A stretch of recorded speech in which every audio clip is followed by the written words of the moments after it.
Welcome, everyone, to the onpoli podcast. I'm Steve Paikin. And I'm John Michael McGrath. Today on the pod, the first throne speech for the 44th Parliament at Queen's Park. We've got the 411 on where Doug Ford's government wants to take Ontario. They made history and herstory at Queen's Park this week with the election of the first ever female speaker. A New York Times investigation into the Therme Group has put the European spa builder in hot water.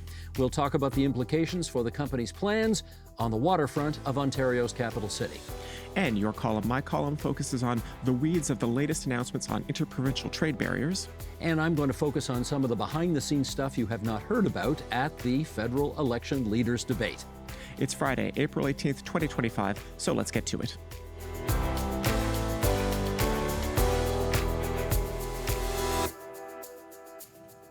JMM, hello from Montreal, where I am hanging out this week. And as you can probably tell from the way I read that introduction, no teleprompter this week, so going off the laptop, that's all.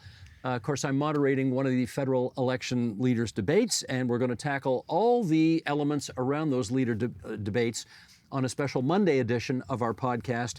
Today, we're going to stick to the events of the past week in the province of Ontario and at Queen's Park, because this was a rather historic week at Queen's Park, and we want to give it the time that we think it deserves.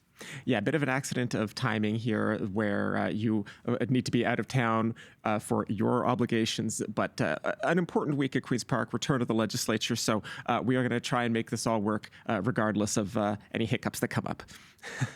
Now, one thing we are not going to change is our traditional banter off the top about why we're wearing what we're wearing. And I want to start with this T-shirt that I'm wearing today, and I'm going to stand up because we can't see it in the shot right now, but here you go. That is former Ontario Premier Oliver Mowat. He was our third Premier, and we are coming up on the anniversary of his death. He died April 19th, 1903. That's 122 years ago tomorrow. He was 82 years old. I know that everybody is deeply impressed that Doug Ford just won his third consecutive majority government. Well, I want to tell you, Oliver Mowat won 6 straight majority governments. So Mr. Ford has a bit of a ways to go before he catches Mr. Mowat. Mr. Mowat, as you might imagine, is, of course, the longest-serving Premier of Ontario ever. He served more than 23 years between 1875 to 1898, and I want to show you him one more time. Look at those mutton chops. How's that for a 19th century look? Anyway, may he rest in peace, Oliver Mowat. You know, he's one of these unsung fathers of Confederation in the sense that there's the text of the British North America Act and the Constitution and what it says that really envisioned a very strong central federal government.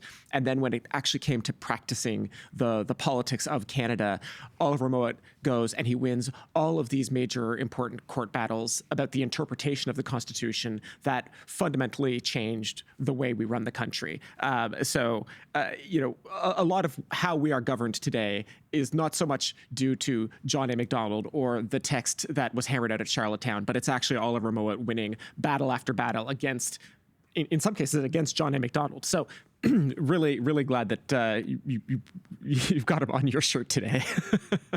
Quite so. He was a big guy for provincial rights, one of the first guys to really plant the flag for provincial rights in our very young country at the time. Now, what have you got on today? This, alas, is a shirt I've worn before. I don't have any former premiers or late governors, lieutenant governors to talk about today. I'm quite happy to cede the T-shirt spotlight to you. Okay, understood. Now, let's raise one more thing before we get to our 3 issues today.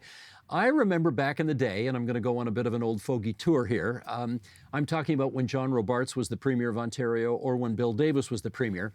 It was a typical thing for ministers of the Crown and their opposition critics to get together, to meet privately, to get to know each other better, to share notes and advice and that kind of thing. It was considered the collegial thing to do. And then apparently we went through a phase in politics where it was considered,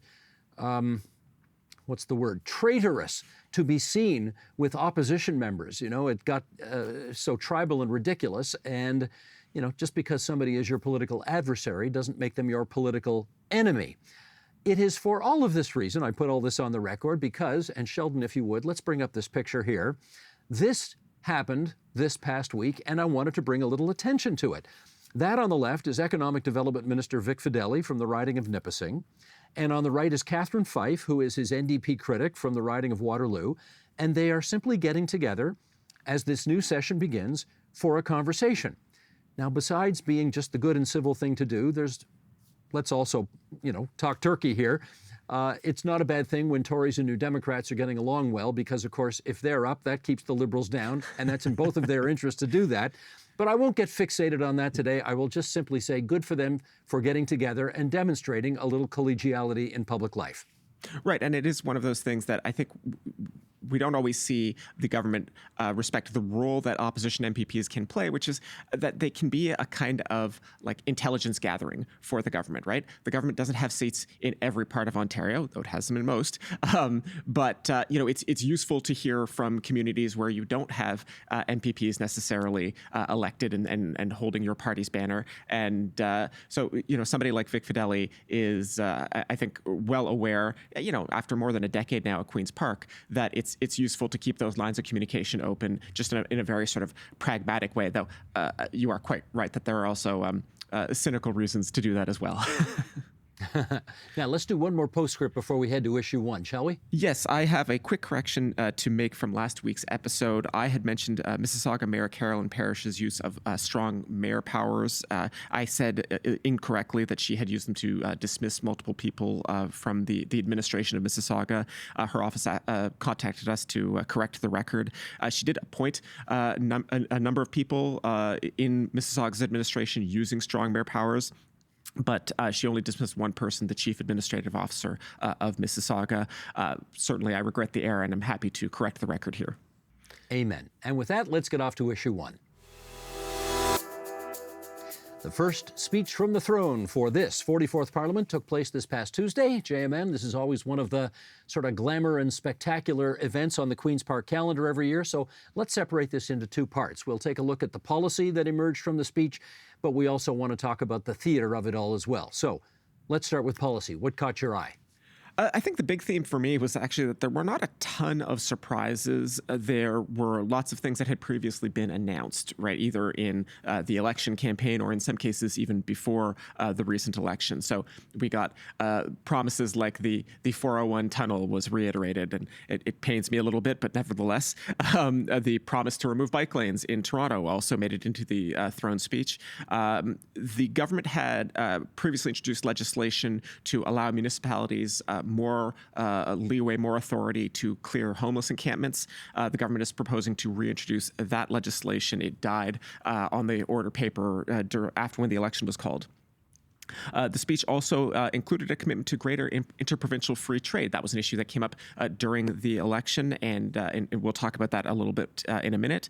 And also, the government has announced measures to clear the regulatory path for new mines, particularly in the province's north, and very particularly the Ring of Fire.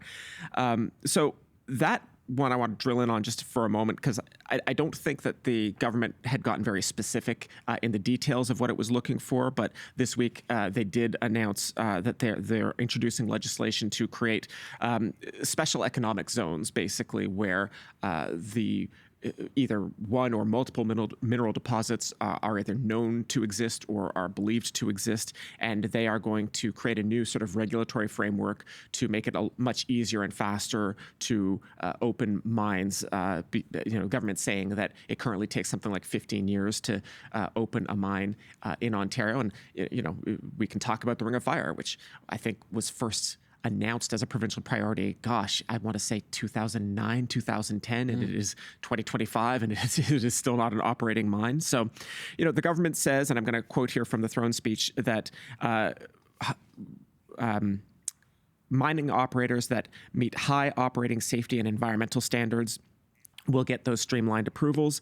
We did get a bit more of a clearer picture of what that means on Thursday. The government will introduce legislation, really spelling this out in more detail. But those are some of the big policy points. Okay, let's talk now about the spectacle of the thing, because it really is it's a brilliant tradition. It goes way back. And I don't want to go so far back. I only want to go back 7 years in making my first comment here. What a difference this throne speech was from the first one that Doug Ford brought in as Premier back in 2018. You may remember on that occasion, there was constant hooting and hollering from the progressive conservative backbenches. At one point, the lieutenant governor of the day, Elizabeth Dowdeswell, looked up from her speech. She went like this. She was reading the speech. She looked up at the Conservative caucus and she paused, very dramatic pause. And if I didn't know better, I'd swear she was staring daggers at them, because it's almost as if she was saying, can you barbarians please behave yourself? This is a hundreds-year-old tradition, and you are treating it like a frat house party. Anyway, this year's speech was completely different. It was read by Edith Dumont, who is the new lieutenant governor in the province. Everybody, Tory backbenchers, everybody listened very respectfully. It was a return to the kind of sanctity of tradition that we have seen in years past at Queen's Park, so that was good. It's always interesting to see who gets mentioned in these things, JMM, because, well, there's different reasons why people get mentioned. The mayor of Vaughan, Stephen Del Duca, got a mention in the throne speech, which is kind of amazing when you consider that he and Doug Ford were bitter adversaries going back to the 2022 election. Carolyn Parrish, the mayor of Mississauga, she got mentioned, probably because Premier Ford knows that it drives Bonnie Crombie, the Liberal leader, crazy every time the name Carolyn Parrish comes up. So I suspect the Conservative backroom people put that name in there for that reason alone. I'm normally the more cynical observer of provincial politics, and today you're really giving me a run for my money. I don't think there's anything cynical about that observation. I think it's spot on. Anyway, that was some of the theater that caught my eye. How about you? I think we have to mention the repeated invocation of Donald Trump, the President of the United States. Not surprising given everything that has come in the weeks before this throne speech, but the really central role that he is playing in the government's messaging of its agenda going forward. He is named 12 times in the speech, and then in the last instance is simply referred to as the current occupant of the White House, which I enjoyed. And I am a person who I appreciated Thomas Jefferson when I was younger, and I read some of his writings, and I do always enjoy whenever somebody quotes Jefferson's claim during the War of 1812 that America capturing Canada would be what he said would be a mere matter of marching. Of course, it turned out not to be. Yeah, I enjoyed those aspects of the speech. Good. Let's circle back a little bit to policy here, because one of the significant sections of the throne speech focused on breaking down trade barriers through new legislation. We know now that the legislation being referred to there is called the Protect Ontario Through Free Trade Within Canada Act. These names are, I don't know who picks these names, but anyway, it does sum it up what it's all about. The province of Ontario wants, quote, no restrictions, no red tape, just free trade within Canada. Now, why don't you give us some of the specifics on that? Because Premier Ford was not the only premier to attend a news conference and unveil some of the specifics of that.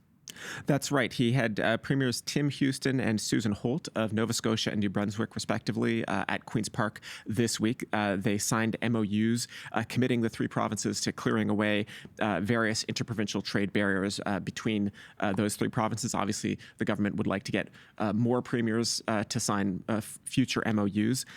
This is part of a larger package of announcements the government is making this week about interprovincial trade, including new legislation, the title of which you read there earlier. The legislation, the intention is to make it easier for Ontarians to buy things from other provinces, and also to make it easier for people in other provinces to move and work here. You know, and we can go back to immediately after COVID and the government's measures to address the healthcare crisis included things like faster recognition of medical credentials from outside of Ontario. They're now expanding that. Currently, it's for medical professions that have a sort of streamlined approval process. They're going to include many more medical professions as well. They are going to kind of take the same philosophy for a lot of skilled trades. They want to make it easier for, let's say, an electrician to move from Alberta and come to Ontario and work here. The government's going to give them 6 months where they're sort of presumptively okay to work here while they formally get their credentials certified here in Ontario. If you enjoy drinking alcohol out there, the provinces are working on allowing consumers to buy beer or wine directly from producers in other provinces. Currently, if you want to buy Vancouver wine or, I don't know, spirits from Alberta, you have to order through the LCBO. That's the only way you can legally do that in Ontario, unless you personally drive to Quebec and cross the border. We don't know quite yet what that process is going to look like. We also don't know what the fiscal hit to the LCBO might be, right? Like the government gets a lot of money from the LCBO, and if consumers start ordering alcohol outside of the LCBO system, that might have implications for provincial revenues. The government didn't have any answers about that this week. And the government is also, as part of this legislative package, promising to work on mutual recognition of regulations. So the example the government provided, or one of the examples they provided, was high visibility vests, the kind of like glow in the dark vests that you see people wearing when they're working on like road projects. These things are regulated differently in different provinces. They have to look slightly different. The government says they are going to recognize the regulations of other provinces who agree to recognize ours, so that, for example, if you're a firm that owns a bunch of high visibility vests in Quebec, you don't have to buy a separate supply of vests to do road work in Ontario. So those kinds of things are what the government is looking at. You mentioned mining a few minutes ago, and let's come back to that as well, and how difficult it has been to open a mine in this country and in this province in particular. What does the throne speech, and excuse me, not just the throne speech, but this new legislation have to say about that? Right. So they are introducing on Thursday the legislation entitled the Protect Ontario by Unleashing Our Economy Act, another one of those titles that we love. The law has the goal of reducing wait times for the permits that mines require. It's going to reduce the timeline by about 50%. That's the stated goal. It overhauls environmental assessment requirements for several sites, not just mines, interestingly enough. It also includes the Ontario Place redevelopment there, which we're going to talk about later in the pod. It also is exempting Ontario Place from certain requirements about posting regulations to the Environmental Registry of Ontario. That's a website where people can go and they can make public comment based on things the government is doing or permitting. This whole issue of mines in Northern Ontario, of course, has a certain salience because the government believes this is a key way to buttress our economy because of Donald Trump, again, mentioned in the throne speech. The government believes that we can be a resource for critical minerals for the United States and for our own manufacturing base, and they are trying to pitch Ontario as a reliable supplier to the Americans, even as China, for example, cuts off the supply of rare earth elements. That was a response to Donald Trump's tariffs.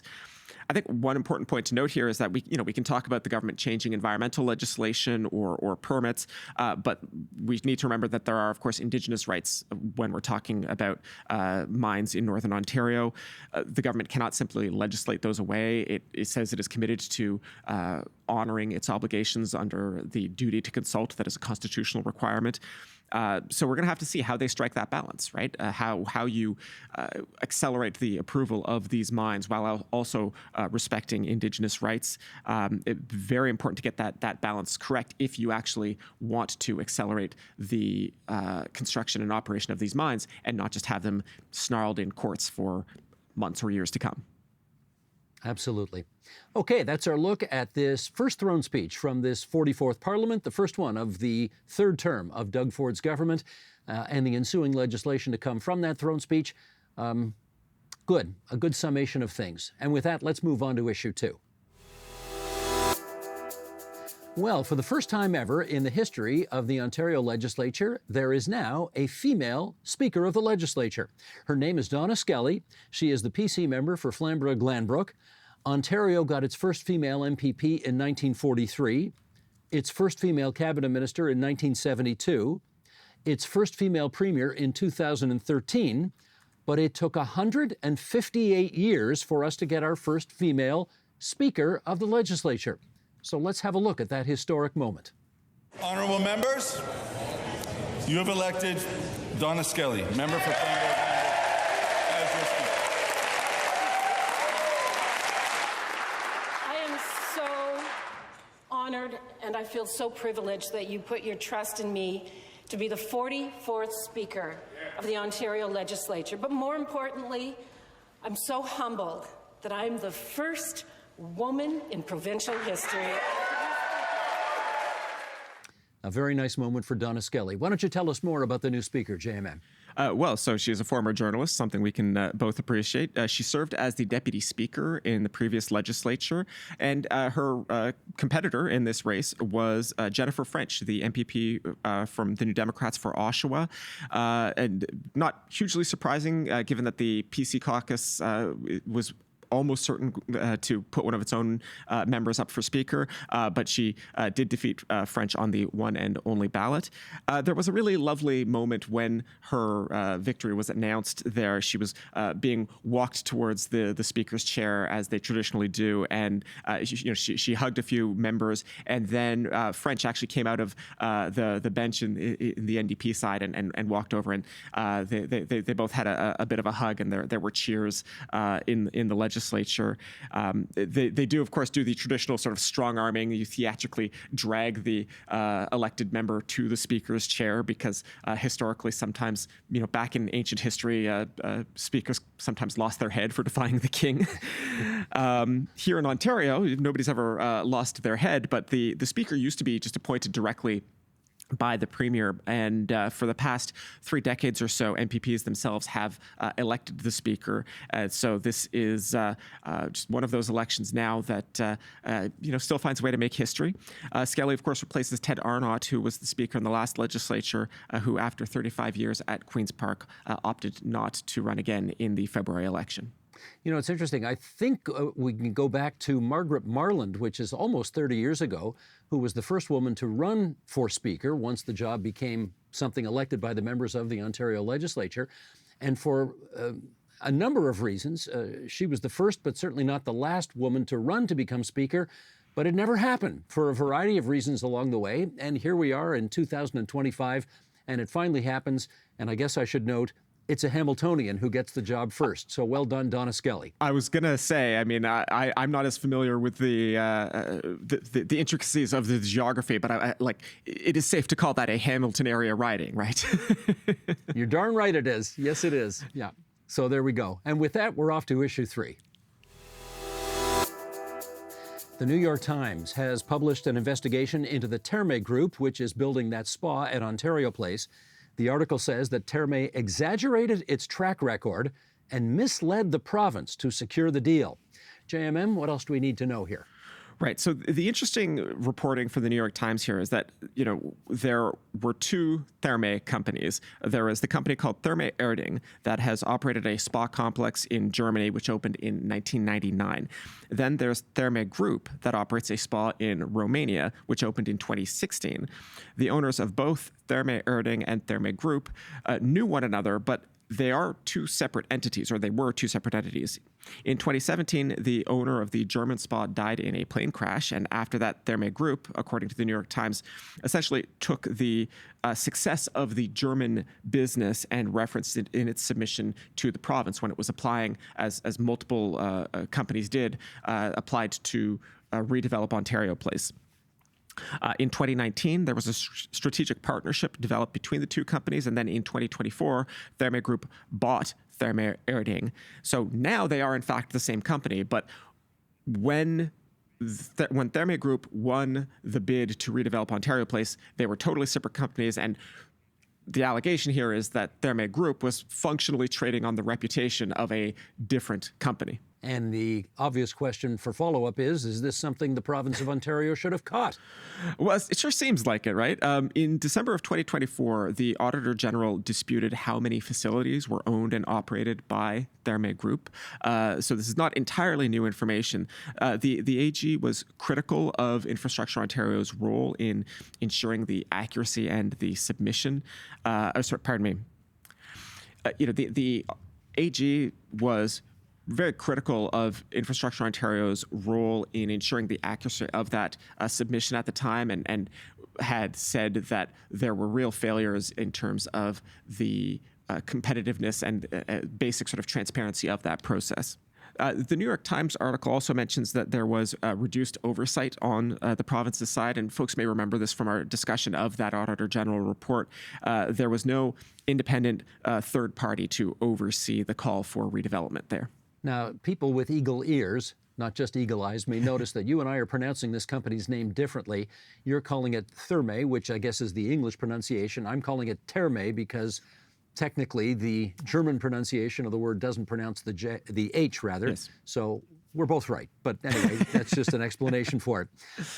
Therme obviously has something to say about their views on what has transpired in the New York Times story. What are they saying, in fact? So in an email, Strategy Corp, who is doing the corporate communications for the spa, said the story is inaccurate. They say Therme passed a financial test to earn the lease and that they followed the rules of the bidding process.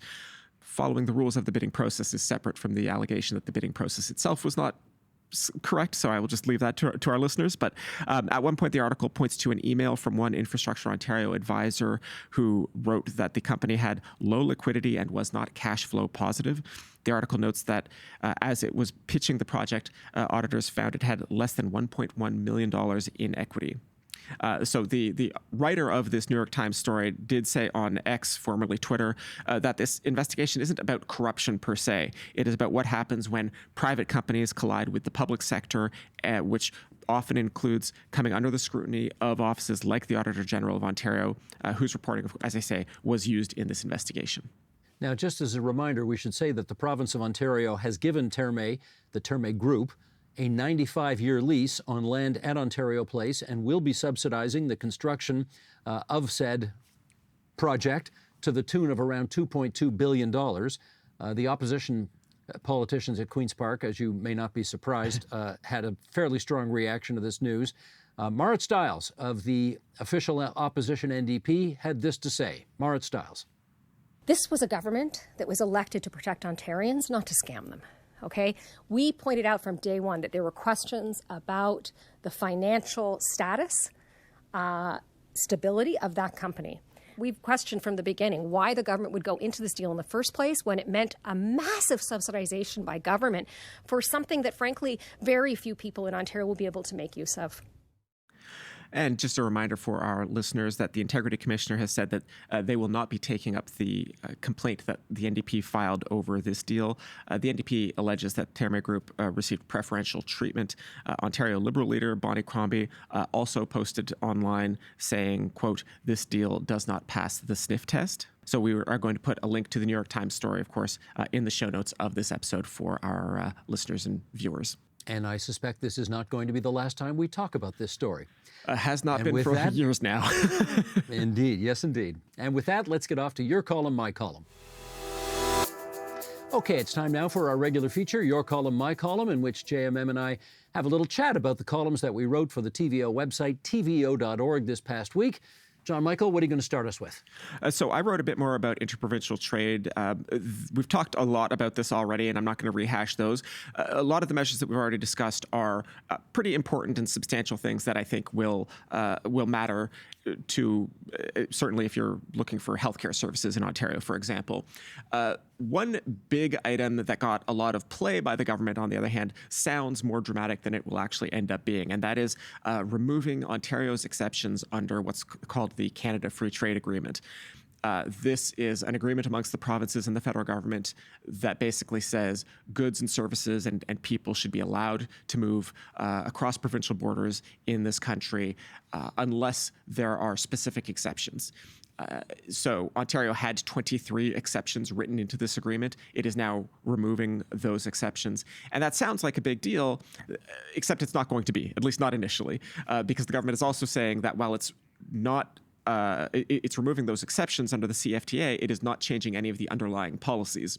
The only thing this seems to mean in practice is that a business or person who believes that they're being treated unfairly by one of the Government of Ontario's policies could now try and use the CFTA process to challenge that policy, the underlying policy. This process, as far as I can tell, is barely used at all under the current CFTA. So I don't expect there to be like a ton of change very quickly from that announcement. But I think it's worth noting because even though this kind of thing is not like super important, and it's not as important as some of the other measures that were announced this week, I think it's worth noting that like this is not like a super technical term, but like the vibes have changed on interprovincial trade in a big way in the last few months. And I think this was always one of those ideas that governments would say, oh, well, like, sure, we all agree interprovincial free trade would be a good idea, but like sometime in the future.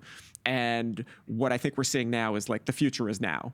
Like for the first time, really, premiers are taking this seriously, and like this is not something that they are putting on the back burner anymore. So that was my column for this week. Steve, how about you? Boy, I got to say, first of all, I never thought the vibe shift would include interprovincial free trade in this country. That is really, that's quite nerdy, I got to say, JMM, but okay, here we go. Well, given that I'm in Montreal right now for the federal election leaders debate, I thought I'd let people in on a little bit of the behind the scenes that takes place here in Montreal.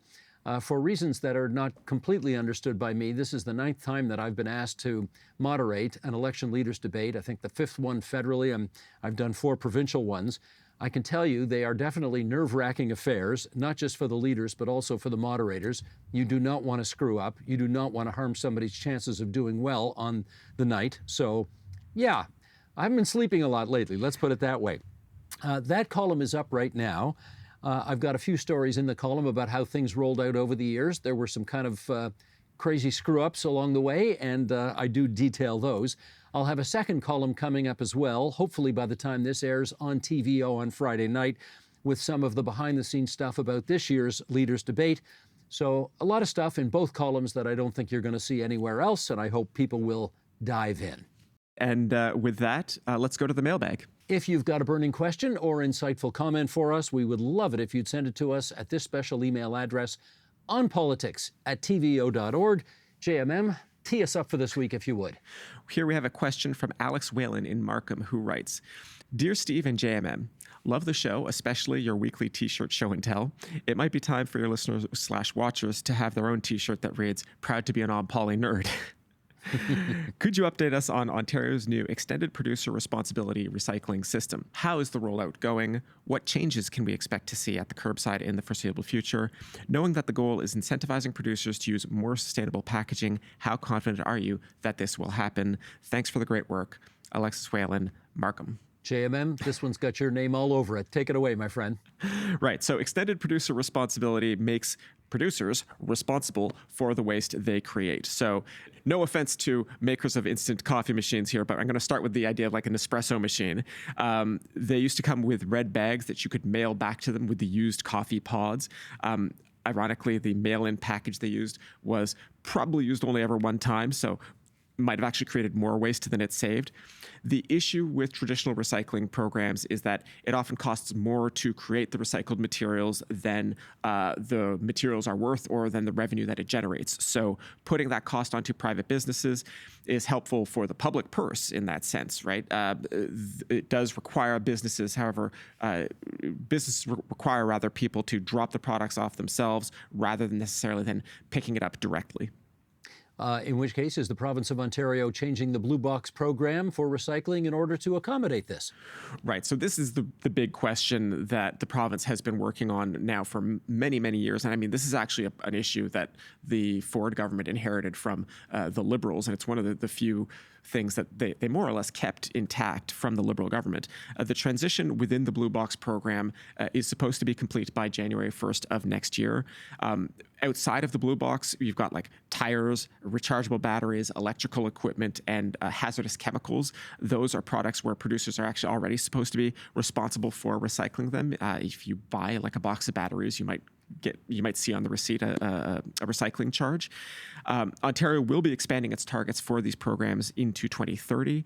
We're going to see if companies like Amazon, for example, start having to collect the mountains of cardboard boxes that they create in their distribution of goods. It's I would say it's unclear, a bit up in the air, whether the province will actually reach its current goal by next year and what compliance for all these different companies will actually end up looking like.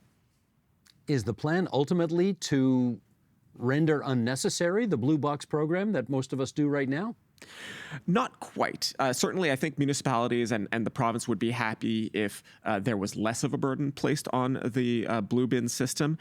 For now, the immediate hope is, or rather the requirement is going to be that the producers will actually assume the cost of the blue bin program, and that municipal taxpayers won't have to pay for it out of their property tax bill. There are some unanswered questions about this whole system, right? The biggest one being, with all the changes in alcohol sales in this province right now, and with beer store locations closing, what are we going to be doing with beer cans and wine bottles, right? Currently, you can return those to beer store locations. As the beer store, I think many people would expect it largely to wind down. There is a question of whether we keep that extremely successful recycling and reuse program that the beer store has operated for many decades, or whether those cans and bottles end up making it into the blue bin program instead, whether that replaces them. The government had also briefly talked about maybe expanding that deposit return program that the beer store operates into things like, Coke bottles and orange juice jugs and those kinds of things, other beverage containers. The government has considered that and then shot it down and considered it again and shot it down again over the years. Who knows what the next step will be there, but we are, of course, keeping an eye on it. Again, if people want to ask about the show, they can email us at onpolitics@tvo.org. Excellent. And with that is the On Poly podcast for this Friday, April 18th, 2025. You can follow our show on Apple Podcasts so that you get notified each time a new episode is available, and you can see the video version of the podcast on the TVO Today YouTube channel. Any feedback you have for us, we're happy to hear it, good, bad, or indifferent. Send us an email at onpolitics@tvo.org. Please include your first and last name and where you're located. This week's episode was produced and edited by Matthew O'Mara, video editing by Colin Kish. Production support from Jonathan Hallowell and TVO's Digital Media Services team.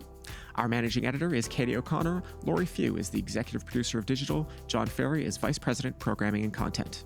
Special thanks to not only the crew where you are at 2180 Yonge Street, but also the really lovely folks here at CBC in Montreal who have taken care of us so well so we could get this podcast going in 2 different locations. And JMM, before we go, we got to do sort of a virtual exchange of sugar, which we usually do off the top, but we didn't do today because we're not in the same city. Can we do this virtually? Let me see. No, I got to go the other way here. I'm going to put my hand towards, there we go. Okay, I think we figured it out. And with that, bye-bye. Bye.